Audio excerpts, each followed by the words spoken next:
नमस्कार दोस्तों। आज की इस वीडियो में हम लोग बात करने वाले हैं टॉप 3 स्मॉल कैप फंड्स के बारे में। देखिए दोस्तों, जिस तरह की ये मार्केट कंडीशन चल रही है और आने वाले 2025 में आप इन तीन फंड्स को अपने पोर्टफोलियो के लिए कंसीडर जरूर कर सकते हैं। मैंने इन तीनों फंड्स को चूज किया है इनके पास्ट के रिटर्न्स को देखकर और इनके फंड हाउस को देखकर, जहां पर आपके पैसा तो सुरक्षित रहेगा ही रहेगा, साथ ही साथ फ्यूचर में आपका जो कैपिटल अप्रिशिएशन है वो भी बहुत अच्छी तरह से रहेगा। तो बिना किसी डिले के, अगर आपने अभी तक इस चैनल को सब्सक्राइब नहीं किया है तो प्लीज चैनल को सब्सक्राइब कर ले और वीडियो में एंड तक जरूर बने रहें, ताकि आपको इस तरह की नॉलेजेबल वीडियोस आगे भी मिलती रहे। तो देखिए, जो नंबर 3 पर जो फंड है वो है टाटा का स्मॉल कैप फंड। ये जब लॉन्च हुआ था 12 नवंबर 2018 को, इसका जो फंड साइज है वो है 9,319 करोड़ का। इसकी एनएवी है 47 रुपए 57 पैसे की। मिनिमम एसआईपी अगर आप लोग करना चाहते हैं तो आप 100 रुपए से कर सकते हैं और उसमें किसी भी तरह का कोई लमसम आप नहीं कर सकते हैं।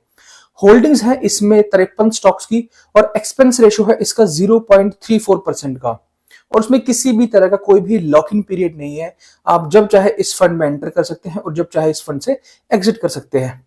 अब हम लोग बात कर लेते हैं इसके पास्ट के रिटर्न्स के बारे में, किस तरह का रिटर्न्स इसने अपने निवेशकों को बना करके दिया है। अगर मैं बात करूं इसके 3 साल के एनुअलाइज्ड रिटर्न्स की, तो इसने 3 साल में बनाए हैं 28.74% के रिटर्न्स। 5 साल में इसने बनाए हैं 34.39% के रिटर्न्स, और ऑल टाइम जब से फंड लॉन्च हुआ है तब से लेके अभी तक इसने बनाए हैं 29.40% के रिटर्न्स। तो मैंने इसको नंबर 3 पर रखा है। नंबर 2 पर आता है निपॉन इंडिया का स्मॉल कैप फंड। ये लॉन्च हुआ था 2 जनवरी 2013 को और इसका फंड साइज है 62,259 करोड़ का। इसकी एनएवी है 196 रुपए 33 पैसे की, और इसमें मिनिमम एसआईपी आप लोग कर सकते हैं 100 रुपए से, और उसमें किसी भी तरह का कोई लमसम आप नहीं कर सकते हैं। होल्डिंग्स है इसमें 221 स्टॉक्स की और इसका एक्सपेंस रेशो है 0.68% का, और इसमें भी किसी तरह का कोई भी लॉक इन पीरियड नहीं है। आप जब चाहे इसमें इन्वेस्टमेंट कर सकते हैं और जब चाहे इससे बाहर आ सकते हैं। अब अगर मैं बात करूं इसके एनुअलाइज्ड रिटर्न्स की, तो इसने 3 साल में बना करके दिए हैं 30.84% के रिटर्न्स।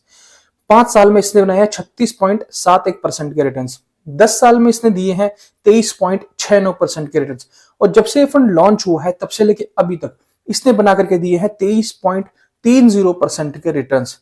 तो आप देख सकते हैं कितने अच्छे रिटर्न्स ये फंड अपने निवेशकों को बना करके दे रहा है। नंबर 1 पे आता है सबका चहेता फंड बंधन स्मॉल कैप फंड।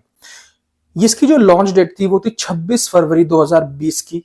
इसका जो फंड साइज है अभी तक वो है 8,489 करोड़ का। इसकी एनएवी है 50 रुपए 87 पैसे की, और मिनिमम एसआईपी आप इसमें 100 रुपए से कर सकते हैं और आप इसमें लमसम भी कर सकते हैं। होल्डिंग्स की अगर मैं बात करूं तो इसमें है 177 स्टॉक्स। एग्जिट लोड है इसका 0.38% का, और इसमें किसी भी तरह का कोई भी लॉक इन पीरियड नहीं है। आप जब चाहे इसमें एंट्री कर सकते हैं और जब चाहे आप इससे बाहर आ सकते हैं। अब हम लोग बात कर लेते हैं इसके एनुअलाइज्ड रिटर्न्स की। तो इसके रिटर्न्स कुछ इस तरह से हैं। 3 साल में इसने बना करके दिए हैं 32.08% के रिटर्न्स, और जब से ये फंड लॉन्च हुआ है, क्योंकि ये ज्यादा टाइम हुआ नहीं है, 2020 में ये फंड लॉन्च हुआ था, तो इसने 2020 से अभी तक इसने बना करके दिए हैं 40.72% के रिटर्न्स। तो ये 3 ऐसे स्मॉल कैप के म्यूचुअल फंड थे जहां पर आप लोग इस मार्केट करेक्शन में इन्वेस्टमेंट कर सकते हैं, या फिर आने वाले 2025 में इनको एक बार चेकआउट कर सकते हैं। हो सकता है कि इन 3 म्यूचुअल फंड्स में और आप लोगों की ओपिनियन में कोई और 3 म्यूचुअल फंड्स हो। ये बहुत ही एक हेल्दी चीज है। आप कमेंट सेक्शन में ही बता सकते हैं कि आप लोगों के कौन से फेवरेट म्यूचुअल फंड है स्मॉल कैप में। अगर आप लोग भी इन म्यूचुअल फंड्स के अंदर इन्वेस्टेड है तो मुझे ये जरूर बताइएगा कि कितने कितने % आप लोगों को ये फंड्स दे रहे हैं। देखिए, इन तीनों फंड्स के चूज करने के पीछे का जो रीजन था वो केवल और केवल ये था, जहां पर आपको अच्छे खासे रिटर्न्स तो मिले ही मिले, साथ ही साथ आपका जो पैसा है एक वो रेप्यूटेड एएमसी के अंदर वो जरूर जाए, जहां पर आप लोगों का पैसा भी सेफ रहे। आशा करता हूं आपको ये वीडियो वैल्यूएबल लगी होगी, पसंद आई होगी। अगर आपको चैनल पसंद आया तो प्लीज चैनल को सब्सक्राइब करना, वीडियो को लाइक जरूर करना। Thank you so much. Have a nice day.